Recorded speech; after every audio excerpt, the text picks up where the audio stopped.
अस्सलाम वालेकुम नाज़रीन, कैसे हैं आप। अटावा टाइम्स चैनल में खुश आमदीद। आज हम आपके लिए जिस फिल्म पर रिव्यू लेकर हाजिर हुए हैं उसका नाम है नथ। इस फिल्म की हीरोइन हफीज़ जहां कहां से आई और इससे पहले वो किन मशहूर हीरोज़ के साथ किन फिल्मों में काम कर चुकी थी। तालिश की इस फिल्म में एंट्री किस नाम से हुई। मौसीकार कादर फरीदी इससे पहले किस मशहूर भारतीय फिल्म की मौसीकी दे चुके थे। यह फिल्म किस स्टूडियो में तैयार की गई, इसके फिल्मसाज व हिदायतकार कौन थे और इसका लाहौर और कराची में बॉक्स ऑफिस स्टेटस क्या रहा। ये सब जानने के लिए आखिर तक हमारे साथ रहिएगा। तो आइए अब आते हैं इस फिल्म पर अपने रिव्यू की तरफ। लेकिन दोस्तों, इससे पहले चैनल को सब्सक्राइब ज़रूर कर लीजिए, बेल आइकन को भी दबा दीजिए और अगर वीडियो पसंद आए तो इसे लाइक और शेयर भी ज़रूर कीजिए। शुक्रिया। नाज़रीन, ये एक black and white Punjabi film थी जिसे मून आर्ट फिल्म्स कारपोरेशन के बैनर तले screen and sound studio Lahore में तैयार किया गया। स्क्रीन एंड साउंड वही स्टूडियो है जो क़याम पाकिस्तान से कबल फिरोजपुर रोड पर लीला मंदिर स्टूडियो के नाम से मरूफ था और अब इसे ज़मान खान और मोहम्मद शफ़ी एजाज अपने नाम अलाट करा चुके थे। इसी मोहम्मद शफ़ी एजाज ने MS एजाज के नाम से यहाँ अपनी फिल्म नथ का आगाज़ किया। इसके फिल्मसाज और हिदायतकार भी वही थे। फिल्म की कहानी, मकालमे और नगमात हदी कादरी ने तहरीर किए। मौसीकी कादर फरीदी और खुर्शीद अख्तर ने तरतीब दी, जबकि अक्कासी की जिम्मेदारियां A हमीद और A रशीद ने निभाईं। मौसीकार कादर फरीदी तो इससे कबल 1946 की एक फिल्म रिहाना की मौसीकी तरतीब दे चुके थे। इसके अलावा उन्होंने पाकिस्तान की पहली फिल्म तेरी याद के भी कुछ गीतों की धुनें तरतीब दी थीं। अलबत्ते मौसीकार खुर्शीद अख्तर की ये पहली फिल्म थी।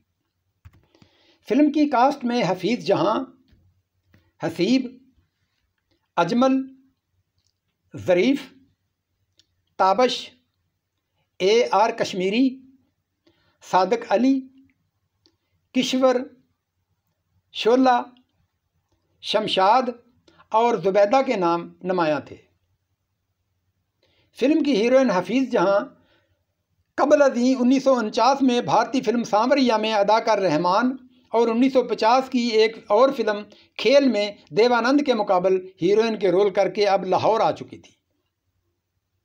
फिल्म का हीरो हसीब गालबन नया चेहरा था, ताहम दोनों ने नहायत उम्दा अदाकारी का मुज़ाहरा किया। इनके अलावा अजमल और ज़रीफ़ की अदाकारी भी काबिल तारीफ़ थी। इस फिल्म का भी चूँकि अब दीगर बहुत सी फिल्मों की तरह प्रिंट दस्तयाब नहीं है, इसलिए इसकी कहानी और किरदारों से मुतल्लिक कुछ नहीं कहा जा सकता। ताहम अदाकार तालिश इससे पहले मुंबई की एक फिल्म सराय के बाहर में काम कर चुके थे और पाकिस्तान में ये उनकी पहली फिल्म थी। लेकिन यहाँ एक बात सवालिया निशान है कि उन्होंने इस फिल्म में किस नाम से काम किया। दस्तयाब शवाहद के मुताबिक तालिश ने अपनी इस पहली फिल्म में तालिश नहीं बल्कि ताबिश के फिल्मी नाम से काम किया था और इसका सबूत ये है कि इस फिल्म की नुमाइश के मौका पर 16, 17 और 18 अक्टूबर 1952 के रोज़नामा इमरोज़ लाहौर में जो इश्तिहारात शाया हुए, उन तीनों में उनका नाम ताबिश ही दर्ज है। इसके अलावा 2 नवंबर 1952 को इसी रोज़नामा इमरोज़ में शाया तबसरा में भी उनका नाम ताबिश ही लिखा गया है।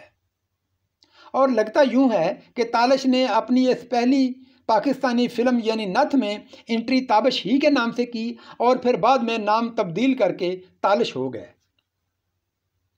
नथ एक समाजी मौजू पर बनाई जाने वाली अच्छी फिल्म थी। इसकी पब्लिसिटी पर भी काफ़ी मेहनत की गई, लेकिन बदकिस्मती से कामयाब ना हो सकी। इस फिल्म में कुल 8 गीत शामिल किए गए, जिन पर जीनत बेगम, सलमा बेगम, पुखराज पप्पो और शमशाद शोला ने अपनी आवाज़ों का जादू जगाया।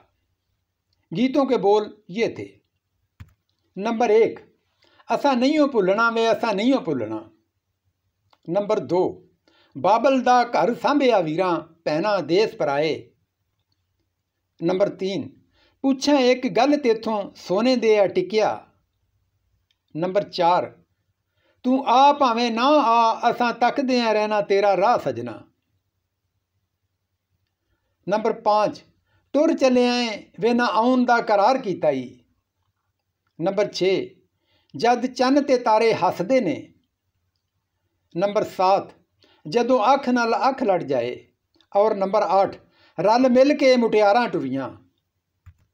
ये फिल्म लाहौर में 17 अक्टूबर 1952 को कैसर सिनेमा पर नुमाइश के लिए पेश की गई और इसने मजमूई तौर पर 7 हफ्ते तक बिजनेस किया। कराची में इसकी नुमाइश 15 जनवरी 1954 को शहर सिनेमा पर हुई और यहाँ सिर्फ 2 हफ्ते तक चल सकी। तो फ्रेंड, ये था हमारा आज का फिल्म रिव्यू।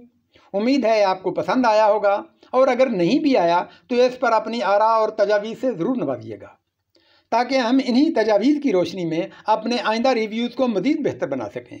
शुक्रिया। इसी के साथ अब इजाज़त दीजिए। अपना ख्याल और हमें अपनी दुआओं में याद रखिएगा। अल्लाह हाफिज़।